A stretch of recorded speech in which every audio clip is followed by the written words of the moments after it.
ይህ የምጽአቱ አዋጅ ነጋሪ አገልግሎት ወቅታዊና ዕለታዊ ወጎችን በማቅረብ ትንታኔ የምንሰጥበት የተለያዩ እንግዶችንም በመጋበዝ የምናቀርብበት መድረክ ነው። አዘጋጅ ይልቃል አስራት።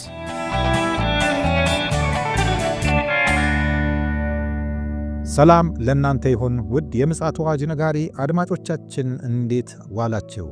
በዚህን ጊዜ ዓለማችን በከፍተኛ ደረጃ ውጫዊም ውስጣዊም ለውጥ እያደረገች እንደሆነ ያመንን መተናል። በተለይም ደግሞ ይሄ ትንቢታዊው አካሄድ በጣም በፍጥነት እየተከናወነ ባለበት ወቅት ላይ ይህንን ውይይት ለማድረግ ተገደናል። እነዚህ ክስተቶች ምንድናቸው? በምንስ ሁኔታ እየሄዱ ናቸው? የሚለውን ወደ በኋላ ላይ ከፓስተር አለማየሁ ጋር እንደርስበታለን። ነገር ግን የሚገባን ነገር መጽሐፍ ቅዱሳዊው ትንቢት ወደ ድምዳሜው እየፈጠነ እንዳለ እርግጥ ነው። ነገር ግን እኛ የት ቦታ ላይ ነው ያለነው? በየትስ አቅጣጫ ላይ ነው ተሰማርተን ያለነው? ተዘናግተናል ወይስ ዝግጁ ሆነናል? የሚሉትን ጥያቄዎች ለራሳችን እንተውና ከውይይቱ ፍሬ ሐሳብ የምንጋራው መልካም የሆኑ ጭውውቶች ይኖራሉ። እንግዲህ ጆሮአችሁን ወደኛ ዘንበል እንድታረጉ በጌታ ፍቅር እንጠይቃለን። ምክንያቱም በጣም አሳሳቢ ጊዜ ላይ ስላለን፣ በተለይም ደግሞ የቤተ ክርስቲያን መሪዎች በትኩረት አንክሮ እንድትሰሙን እንፈልጋለን። ምዕመኖቻችሁንም ለማስታጠቅ ለማዘጋጀት ይመቻችኋልና እናንተም በትኩረት እንድታዳምጡን ከወዲሁ ማሳሰብ እንፈልጋለን። ይህ ደግሞ ፕሮግራም ወይ ደግሞ ይህ መልእክት ለሌሎች ደግሞ ተደራሽ እንዲሆን በቅድሚያ ለወዳጅ ዘመድ ለጓደኛም ሼር እንድታረጉ ከወዲሁ ማሳሰብ እንፈልጋለን። መልካም ጊዜ እንዲሆንልን እንመኛለን። በቀጥታ ከፓስተር አለማየሁ ጋር ወደምናደርገው ውይይት አመራችኋለሁ። መልካም ጊዜ። መስመር ላይ ፓስተር አለ። እንዴት አለ ፓስተር? እንደምን አለ ወንድም ይልቃል? እግዚአብሔር ይመስገን። እጅግ በጣም ይገርማል እየተሰሙ ያሉት ክስተቶች በጣም ይገርማሉ፣ ያሳስባሉ። እስኪ ምንድናቸው እነሱ? እጅ ላይ ያው መረጃ ስላለ ትላንትናም ስላልተገናኘን በትላንትናው ዕለትም የተከሰቱ ክስተቶች አሉ። በዛሬው ዕለትም እንዲሁ በጣም ወቅታዊ የሆኑ ጉዳዮች እየተንሸራሸሩ ነው ያሉት በተለያዩ ሚዲያዎች ላይ። እስኪ ከአንተ ልጀምርና ምንድነው እጅ ላይ ያለው ፓስተር? እንግዲህ ወንድም ይልቃል ምንድነው አሜሪካንን ያስደነገጠ አንድ ክስተት ተከስቷል። ትናንት ወዲያ ዛሬ ድረስ ሚዲያዎችን አጣቦ የያዘ ክስተት ነው። ይሄው ምንድነው አሜሪካንን ያስደነገጠ አንድ ጥብቅ የሆነ ወታደራዊ የሆነ መረጃ ተገቢ ያልሆነ ሰው ወይም ደግሞ ያንን መረጃ ማግኘት የማይገባው ሰው እጅ መግባቱ ነው። ምንድነው የአሜሪካ እነዚህ የዶናልድ ትራምፕ ካቢኔዎች ወይም ሚኒስትሮች መረጃ የሚለዋወጡበት ሚስጥራዊ የሆነ ሲግናል የሚባል እንትን አለ፣ ድረገጽ አለ። ድረገጽ ወይም ደግሞ ምንድነው የመረጃ መለዋወጫ እንትን አለ፣ ስልት ነው። አዎ። እና በዚህ ሲግናል ቡድን ውስጥ የአሜሪካ ባለስልጣኖች ምስጢራዊ ነገሮችን የሚወያዩበትና የሚለዋወጡበት ነው። እንግዲህ ይህ ነገር የተከሰተው እንዴት ነው? በዚህ ሚስጥራዊ ሲግናል አንድ ጋዜጠኛ ወይም ደግሞ ጎልድበርግ የተባለ አትሌቲክ ጋዜጠኛ ጸሐፊ ነው። ይህ ሰው ሊንኩ ይደርሰዋል እና ሊንኩ ሲደርሰው ከጓደኞቹም እንደ ቀልድ የተላከ ሊንክ መስሎት ነበረ ወይም ደግሞ ጫወታ መስሎት ነበረ። ነገር ግን ሊንኩ በደረሰውና በተባለው ሰዓት ጋዜጠኛው ሊንኩን ሲከፍተው 18 የአሜሪካ ባለስልጣኖች ወደ ታደሙበት እንትን ውስጥ ገባ። ራሱን አገኘ ማለት ነው።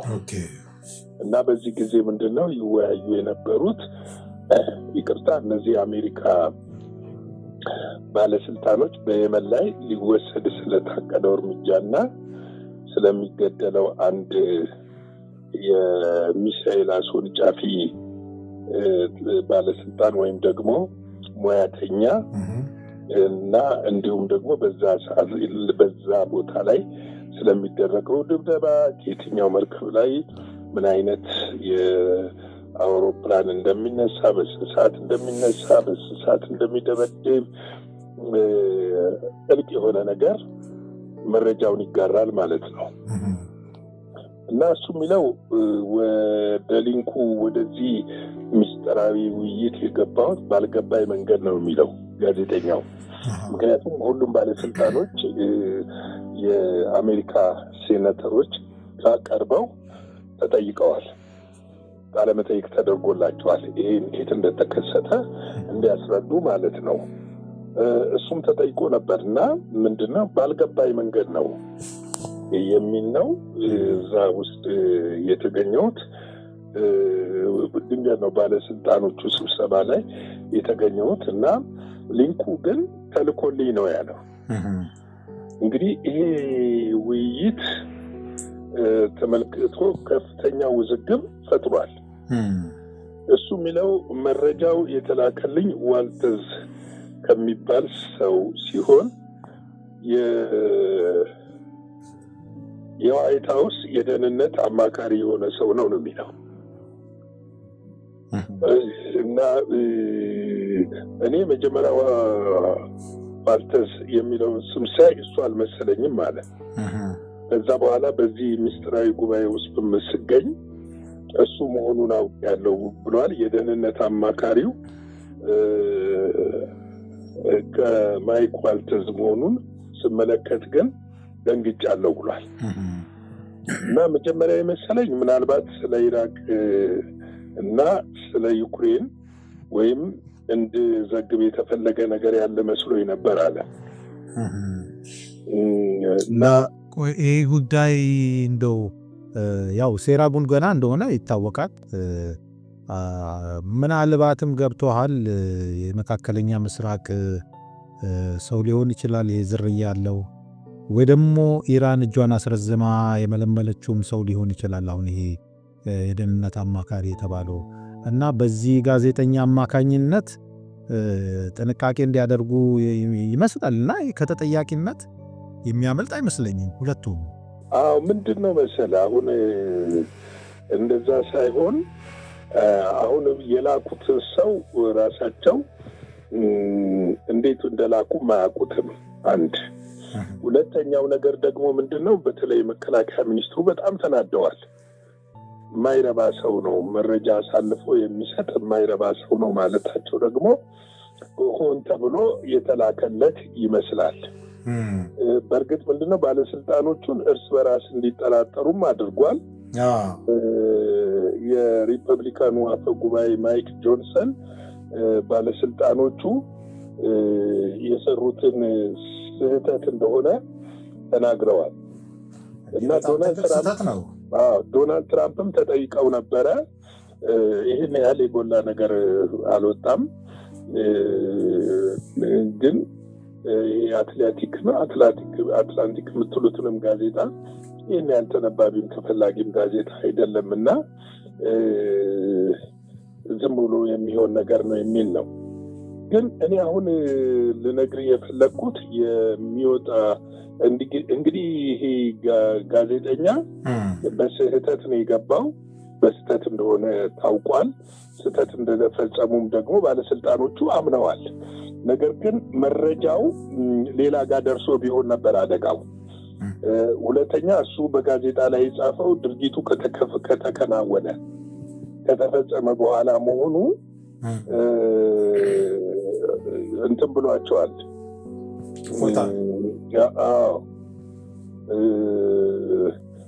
ፎይታ ሰጥቷቸዋል። እንግዲህ ምንድነው አሁን ትልቅ ለዲሞክራቶች እዛ ውስጥ ላሉ ዲሞክራት ሴኔቶች በፓርላማ ውስጥ ላሉ ጉዳዩን ጥልቅ ምርመራ እንዲደረግ ጠይቀዋል። የማይደረግ ከሆነ ደግሞ ወደ ፍርድ ቤት ጉዳዩን ይዘው ለመሄድ ከፍተኛ ዝርክርክነትና የሀገር ሚስጥር ማባከን ነው ተብሎ እንዲጠየቅ ጉዳዩን ወደ ፍርድ ቤት ይዘው ለመሄድ እየተንቀሳቀሱ ነው ያሉት። ለዛ ነው እኮ ሴራ ነው ያልኩ እኮ ለዛ ነው።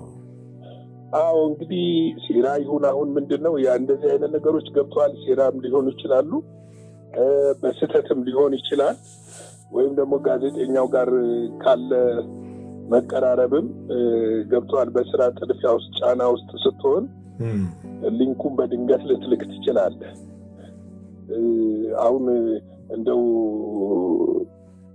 ሴራ ነው ብሎ ሙሉ ለሙሉ ለመፈረጅ የሚያበቃ ነገር አይደለም። ግን ምንድነው እኔ እንደ የኔ ግምት ማለት ነው ይሄ ትልቅ መረጃ ነው። አንደኛ ሲግናል መተግበሪያው ሲግናል እንትኑ ኔትወርክ ነው ያባቸው ኔትወርክ እሱ ምንድነው በጣም ጥብቅ በጣም ሚስጥራዊ የሆነና ብዙ ጊዜ የአሜሪካ ባለስልጣኖችና ሴክሬት የስራ የሚሰሩ ጋዜጠኞችም ሌሎችም የሚጠቀሙበት ነው። ምናልባት እኔ የመሰለኝ ምንድነው በስራ ጫና ምክንያት የተላከ ሊሆን ይችላል የሚል ግምት ነው ያለኝ እንጂ በስተት እና እንጂ ይሄንን የሚያክል ትልቅ ነገር እንትን ትላለህ የሚል አይደለም። ነገር ግን ምንድነው ለዲሞክራቲክ ፓርቲ አንገት ከደፉበት ቀና ለማለትና ክፉ ምግባራቸው ለመፈጸም የሚያመች ሁኔታ ፈጥሮላቸዋል። እሱ ፈጥሮላቸዋልና እየተንቀሳቀሱ ነው። እንግዲህ ሌላው ደግሞ ምንድነው መሰለ ወንድም ይልቃል ከሎስ አንጀለስ ቀጥሎ ከፍተኛ የእሳት ሰደድ እንደው ፓስተር እንደው ይቅርታ ከትልቅ ይቅርታ ጋር ትመጣልኛል ወደሱ መረጃ እንደው ከዚህ ጋር የተያዘ አንድ መረጃም እንዲሁ አየሩን የሞላ መረጃ አለ። በጣም ክሪቲካል መረጃ ይመስለኛል። ያው መረጃው በርግጥ ይታወቃል ሀገራችንን የሚመለከትም ስለሆነ የሲአይኤ አንድ ያወጣው ሰነድ በዶናልድ ትራምፕ አማካኝነት ይወጣ መረጃ ነው። ይሄ መረጃው እንደምታውቀው የእስራኤል ታቦት በኢትዮጵያ ውስጥ አለ ተብሎ ከዚህ ቀደምም ይታመናል። እንግዲህ በዘመናት የተለያዩ ሙከራዎች ተደርገዋል እንትን ለመውሰድ ለመስረቅም ሊሆን ይችላል። እንደገና ደግሞ ሲኒማዎችም ተሰርተዋል። ለምንድነው ይህን ጥያቄ የምጠይቅበት ምክንያት ስላለኝ ነው። ይሄ ወቅቱን ጠብቆ የተለቀቀ መረጃ አሁን እስራኤል እያረገችው ካለው እንቅስቃሴ ጋር እንደው ተያያዥነት ያለው ይመስለኛልና እንደው አጠር ያለች አስተያየት ወደፊት በሰፊው እንመጣበት እንችላለን። ግጥምጥሞሹ ምንን ያመለክታል? ለኛ ምን አይነትስ ጥቆማ ይሰጠናል? እንግዲህ ምንድነው መሰለህ እስራኤልና ኢትዮጵያ ረጅም ዘመን ወዳጅነት ያላቸው አገሮች ናቸው። ንጉስ ሰለሞን ጀምሮ ከፍተኛ ቁርኝት ያላቸው ትስስር ያላቸው ሀገሮች ናቸው። እንደውም ኢትዮጵያውያኖች እኮ በእስራኤል ውስጥ ግዛት አላቸው። በተለይ የኦርቶዶክስ ቤተክርስቲያኖች የተተከሉባቸው ገዳሞች፣ አድባራቶች አሉ በዛ ስፍራ ላይ። ሁለቱም ሀገሮች በሌላም በወታደራዊም በኢኮኖሚም ዘርፍ ከአፄ ኃይለ ሥላሴ ጀምሮ በደርግ ጊዜ ነው እንጂ የሌለው ከፍተኛ ትብብር ነበረ። የኢትዮጵያ ኮማንዶዎች አየር ኃይሎች እስራኤል ይሰለጥኑ እንደነበረ፣ የእስራኤል ማሰልጠኞች ኢትዮጵያ ውስጥ ያሰለጥኑ እንደነበረ የሚታወቅ ነው። ምንድነው ከረጅም ጊዜ ጀምሮ አሁን ነገሩ እውነተኛ ነው እውነተኛ አይደለም የሚለው በደንብ ማጣራት የሚጠይቅ ጉዳይ ነው። የሙሴ ጽላት ጽዮን ማርያም ወይም ደግሞ አክሱም ውስጥ ይገኛል ተብሎ ይታሰባል፣ ይነገራል፣ ብዙ ጊዜ ይነገራል። አለ ወይ እውነተኛ ታይቷል? እስካሁን ድረስ ግን በግልጽ ይሄ ነው ተብሎ በፎቶ ደረጃ በቪዲዮ ደረጃ በምን ደረጃ የታየ ነገር የለም። እንደውም ከዛ ይልቅ አሁን ዶናልድ ትራምፕ ቤት የታየው ነገር አስመስሎ የተሰራ ሊሆን ይችላል። ገብቷል። አሁን አንዳንድ ጊዜ ሚዲያ ላይ የሚሰራጩ ነገሮች ምን ያህል እውነታዎች ናቸው የሚለውን ነገር ተጨባጭ መረጃ ማግኘት ይጠይቃል። ነገር ግን ምንድነው ከመቅደሱ መሰራት ጋር እና ከመቅደሱ ከነዚህ ከካህናቶች ከተለያዩ ነገሮች ጋር ኢትዮጵያውያን ትስስር አላቸው። ምክንያቱም እዛ ውስጥ አስተማሪ የሆኑ የአይሁድ መምህር የሆኑ ኢትዮጵያዊ ዝርያ ያላቸው ወይ አይሁዳዊ ሆነው ኢትዮጵያዊ ዝርያ ያላቸው ኢትዮጵያዊ ትውልደ ኢትዮጵያዊ የሆኑ ሞልተዋል። ስለዚህ ከዚህ አንፃር መረጃው ልክ ሊሆን ይችላል። ግን በምስል ላይ እዛ ላይ በፎቶ ምናምን የሚቀርቡ ነገሮች እርግጠኛ እሱ ነው ወይ የሚለውን ነገር ማጣራት እና በጥልቅ መመልከት የሚያስፈልግ ይመስለኛል። መልካም። እንግዲህ ምንድነው ከሎስ አንጀለስ ቀጥሎ ከፍተኛ የእሳት ሰደድ በደቡብ ኮሪያ ተከስቷል እና ከዚህ በፊት እንደዚህ አይነት የእሳት ቃጠሎ ተነስቶ አያውቅም በደቡብ ኮሪያ። ምንድነው የእሳቱ መነሳት ምክንያት ነው? ለረጅም ጊዜ ዝናብ አለመዝነብና እጽዋቶች የመድረቃቸው ሁኔታ በፍሪክሽን መልክ የተነሳ ሰደድ እሳት ነው ተብሎ ይገመታል። ነገር ግን እሳቱ አሁን በኮሪያ ካለው ከፍተኛ የንፋስ አቅጣጫ አንጻር ሊቆጣጠሩት አልተቻላቸው። እንግዲህ የእሳት ኢደንጎን የሚባል አካባቢ ነው የተከሰተው። በዛ አካባቢ ወደ 5 ከተሞችን ዙሪያቸውን ከቧል እና ህዝቡን በፍጥነት በአደጋ ጊዜ ሰራተኞች እያወጡ ነው ያሉት። በሄሊኮፕተር በአውሮፕላን እና በተለያየ መስክ እሳቱን ለመግታት ለማስቆም ከፍተኛ ርብርብ እየተደረገ ነው። እንግዲህ እስካሁን በዚህ እሳት ቃጠሎ ወደ 27 ሰዎች እንደሞቱ ከዛም ሊበልጡ እንደሚችሉ ነው እና ትናንትና በፈረንጆች 27 ማለት ነው፣ በእኛ 18 ትናንትና ነው የተነሳው እሳቱ ሰደድ እሳቱ እና ምንድነው 27 ሰዎች ያህል ሞተዋል። በጣም በብዙ ሺህ የሚቆጠሩ ሰዎች ተሰደዋል እና ወደ መጠለያዎች እንዲገቡ ተደርገዋል። ከዚህ ባሻገር እንግዲህ ከፍተኛ ርብርብ እየተደረገ ነው። ወደ 300 ቤቶች ተቃጥለዋል። ትምህርት ቤቶች፣ የጤና ተቋማት፣ የመንግስት መስሪያ ቤቶች ላይ እሳቱ ከፍተኛ ጉዳት አድርሷል። እንግዲህ ይህ ሰደድ እሳት ሰፊና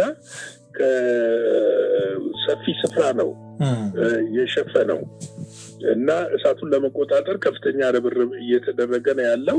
እስካሁን ወደ 30,000 ሄክታር መቃጠሉን ያመለክታሉ እና እንግዲህ ሌላም መረጃ አለ እኮ ፓስተር፣ የሚገርም ከዛው አካባቢ ሳምኖታ በዚህ በማይናማር የሚባለው አካባቢ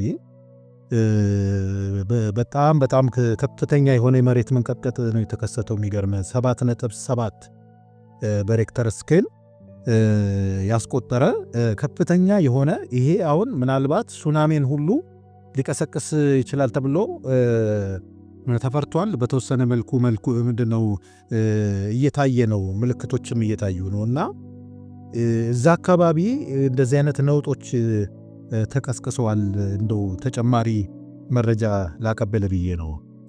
ምንድነው መሰለ እንግዲህ የእግዚአብሔር ቃል የሚናገረው እውነት ነው። እግዚአብሔር በመጨረሻው ዘመን እንደነዚህ አይነት ክስተቶች አሁን ምንድነው ድሮ በ5 ዓመት በ10 ዓመት ርቀት ነው እንደዚህ አይነት ነገር ክስተቶች የምትሰማው በአለም ላይ አሁን ወራትም አይደለም በሳምንታት ርቀቶች ውስጥ ብዙ አይነት ቻሌንጆችን ትሰማለህ አሁን ያልከው የመሬት መንቀጥቀጥ ብዙ ሰውን ገሏል ህንጻዎች ተደርምሰዋል ከፍተኛ ጉዳት ደርሷል ጎርፍም ደርሷል ምንድነው አሁን ደግሞ በዚህ በኮሪያ በጣም ካስደነገጠ ህዝቡን ያስደነገጠው ነገር ከ100 ዓመት በላይ እድሜ ያለው አንድ የቡድሃ ቴምፕል ሙሉ ለሙሉ ተቃጥሏል ይገርም ነው እና ህዝቡ በጣም እጅግ አዝኗል የቴምፕሉ ሙሉ ለሙሉ መቃጠል አሳዝኗቸዋል እንግዲህ ዓለማችን እንደዚህ ነች እኛ ቅዱሳን ወገኖቻችንን ዘመንን መርምሩ የምንልበት ትልቁ ምክንያት በአጋጣሚ የምንናገረው አይደለም ልክ ነው ምክንያቱም ዘመኑ እየቀረበ ሲሄድ አንዳንድ ጊዜ እንደነዚህ አይነት ዜናዎች ምን ይሆናሉ መሰለን ኖርማል ይሆኑባል እውነት ነው አሁን ብዙ ስንቱን ነው የምትዘግበው እና ኖርማል የሚሆንበት ምክንያት ለምንድነው በዚህ በመጨረሻው ዘመን የሚከሰቱት ነገሮች እጅግ ብዙ ነገሮች ስለሚከሰቱ ነው እንግዲህ አንድ ጊዜ ምንድነው የሆነው ማቴዎስ ወንጌል 16 ላይ ቁጥር 1 ላይ ፈሪሳውያንና ሰዱቃውያን ቀርበው እነሱ ሊፈትኑት ነው ሲፈትኑት ከሰማይ ምልክት እንዲያሳያቸው ለመኑት ምልክት እንዲያሳያቸው የለመኑት ምንድነው መሲህ እንደሆነ እና እነሱ ለመቀበል እነሱ እንዲቀበሉ ገብቷል ልክ ነው መሲህ ነህ ብለው ያው አይሁዶች እስካሁን ድረስ ድንዛዜ አለ አልተቀበሉትም ብዙዎች ልክ ነው በዛም ዘመን አልተቀበሉትም እንደውም ሐሳዊ መምህር እንደሆነ አጋንንት የሚያወጣ ያጋንንት አለቃ እንደሆነ ነበር ይናገሩ የነበሩት በጣም ስለ ኢየሱስ የነበራቸው እንዴት ከኃጢአተኛ ጋር ትበላለህ እንዴት ከአመንዝረኞች ጋር ትውላለህ የሚሉ ጥያቄዎች ነበራቸው ስለዚህ እነዚህ ጥያቄዎቻቸውን እንትን ለማለት ተአምራት እንዲያሳያቸው ፈለጉና ፈሪሳውያን እና ሰዱቃውያን ቀርበው ሲፈትኑት ከሰማይ ምልክትን እንዲያሳያቸው ለመኑት ይላል ማርቆስ 8:11-21 ላይም ፈሪሳውያን ወጡና ሊፈትኑት ከሰማይ ምልክትን ከእርሱ ፈልገው ከእርሱ ጋር ይከራከሩ ጀመር ይላል ተመልከት እና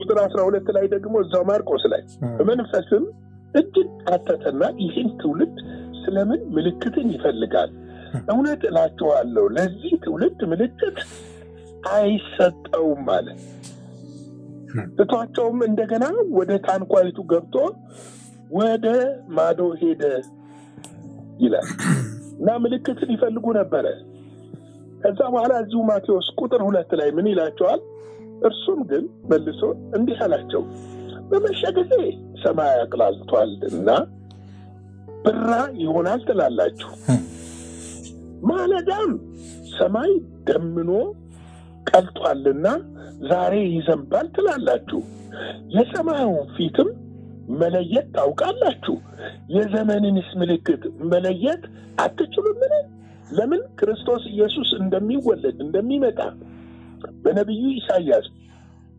በተለያዩ ነቢያቶች በብሉይ ኪዳን ተነግሮ ነበር ገብቷል ስለዚህ ዘመኑን እሱ መጥቶ ዘመኑን መለየት እንኳን አልቻሉ ማወቅ አልቻሉ ለዚህ እኮ ዘመንን መርምሩ የሚለን ፈትኑ የሚለን የቀኖች ክፉዎች ናቸውና የሚለን እኮ ለዚህ ነው መጽሐፍ ቅዱስ እውነት ነው ዘመንን ልንለይ ያስፈልጋል ልንፈትን ያስፈልጋል ልንመረምር ያስፈልጋል እኛ ይሄንን ስናቀርብላችሁ እንደ በዓለም እንዳሉ ጋዜጠኞች ዓለማዊ ሁኔታዎችን ለመዘገብ ፈልገን ሳይሆን በዓለም ያለው ነገር ሁሉ የሚመለከተንና ፍጻሜው መዳረሻው መቋጫው መጽሐፍ ቅዱስ ስለሆነ ያንን እንድትረዱ ለማድረግ ነው ስለዚህ ነው ዘመንን ምልክትን መለየት አትችሉም ይላቸዋል።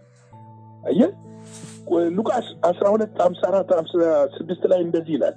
ደግሞ ሕዝቡን እንዲህ አለ፣ ደመና ከምዕራብ ሲወጣ ባያችሁ ጊዜ ወዲያው ዝናብ ይመጣል ትላላችሁ፣ እንዲሁም ይሆናል።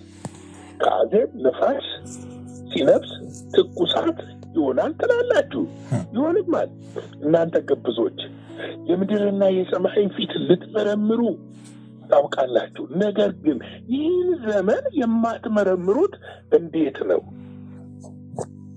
እንዴት ነው ይህን ዘመን የማትመረምሩት? ዛሬ እኮ ቤተክርስቲያን ዘመንን መመርመር ትታለች። ለምን? እሱ የፖለቲከኞች ነው ብላ ሰጥታለች። እሱ የዓለማዊ ነው ብላ ሰጥታለች። ስለዚህ ሴጣን ደግሞ የቤት ስራ አዘጋጅቶላት ፎቁ ትንሽ ከነንትና የተሻለ ስሪ፣ ከነንትና የተሻለ እንትን ይኑርህ፣ አየህ ተልእኮን እያስጣለ የመጣበት ጊዜ። ለዚህ ነው ወደ ተልእኳችን እንመለስ እንመለስ። ዘመኑ አልቋል፣ ፈጥኗል። ይህን ቃል በኋላ ላይ ደግሞ በስፋት መጣበታለሁ በምሽት ፕሮግራማችን ላይ። አልቋል። ስለዚህ ዘመኑን ፈትኑ፣ መርምሩ፣ እወቁ። ዓለም እያበቃላት ነገሮች እየተጠናቀቁ የመጣበት ዘመን ስለሆነ እንንቃ እላለሁ። ላይክ፣ ሼር፣ ሰብስክራይብ አድርጉ። ይህንን አገልግሎት በገንዘባችሁ መደገፍ የምትፈልጉ ወንድሞችና እህቶቻችን ከኛ ጋር ማገልገል የምትፈልጉ በስክሪኑ ላይ በምታዩት ቁጥሮችና እንዲሁም ደግሞ በጎፈንድሚ ባለው አካውንት እዛው ገብታችሁ ድጋፍ ማድረግ ትችላላችሁ። ከዚህም ሌላ ደግሞ ላይክ፣ ሼር፣ ሰብስክራይብ እያደረጋችሁ አገልግሎታችንን ከኛ ጋር አገልግሉ። ከኛ ጋር የመንግስቱ ሰራተኞች ሁኑ፣ የወንጌል ሰራተኞች ሁኑ እንላለን። እንንቃ እንግዲህ ሰዎችንም እናንቃቸው እላለሁ። ሻሎም። እግዚአብሔር አብስቶ ይባርክ ፓስተር። የቀኑን መልእክት አስተላልፈልናል። መስማት ደግሞ የኛ ፓንታ ነው። ሰምተንም ደግሞ በተግባር ማዋልም የኛ ፓንታ ነው። ውድ ወገኖቻችን እንግዲህ እንደሰማችሁት ነው የዓለማችን ውጥንቅጥ ሂደትና ክስተት ጌታ ኢየሱስ የዛሬ 2000 ዓመት በወንጌላት ላይ የመምጣቱን ምልክት ነግሮናል። ነገር ግን ብዥታ አይኖቻችንን ካልጋረደ በስተቀረ እነዚህ ክስተቶች በአይኖቻችን ፊት ፍንትው ብሎ እየታዩ ስለሆነ መታየት ብቻ አይደለም፣ አይተናል፣ ሰምተናል። ነገር ግን ምንድነው ከኛ የሚጠበቀው ብለን ዕለት ዕለት ሁልጊዜ ንቁና ዝግጁ እንድንሆን ማሳሰብ እንፈልጋለን። ምክንያቱም ጌታ ኢየሱስ የሚመጣው አንድም ሙሽሪትን ለመውሰድ ነው፣ ሁለትም ደግሞ ቅዱሳንን ከታላቁ መከራ ለመታደግ ነው። ታላቁ መከራ በጣም ሰፊ ነገር ስላለው ወደፊት እንደ እግዚአብሔር ፈቃድ ልንዳስሰው እንሞክራለን። ነገር ግን እዛኛው ዞን ውስጥ ራሳችንን እንዳናገኝ የእግዚአብሔር ምሕረትና ቸርነት ከእያንዳንዳችን ጋር እንዲሆን አብዝተን እንመኛለን። እንግዲህ የዚህን ሰዓት መረጃና መልእክት ይህን ይመስላል። ማምሻው ላይ ደግሞ እንደ እግዚአብሔር ፈቃድ በሌላ መልእክትና መረጃ ደግሞ ተመልሰን እንመጣለን። እስከዚያው ሰዓት ድረስ የእግዚአብሔር ቸርነት ከእያንዳንዳችን ጋር ይሁን። መልካም ጊዜ ይሆንላችሁ። አዘጋጅና አቅራቢ ይልቃል አስራት ነበር። ለዛሬ ያዘጋጅንላችሁ ይህንን ይመስላል። በሌላ ጊዜ በሌላ ርዕሰ ጉዳይ እንገናኛለን። የምጽአቱ አዋጅ ነጋሪ አገልግሎት። መልካም ጊዜ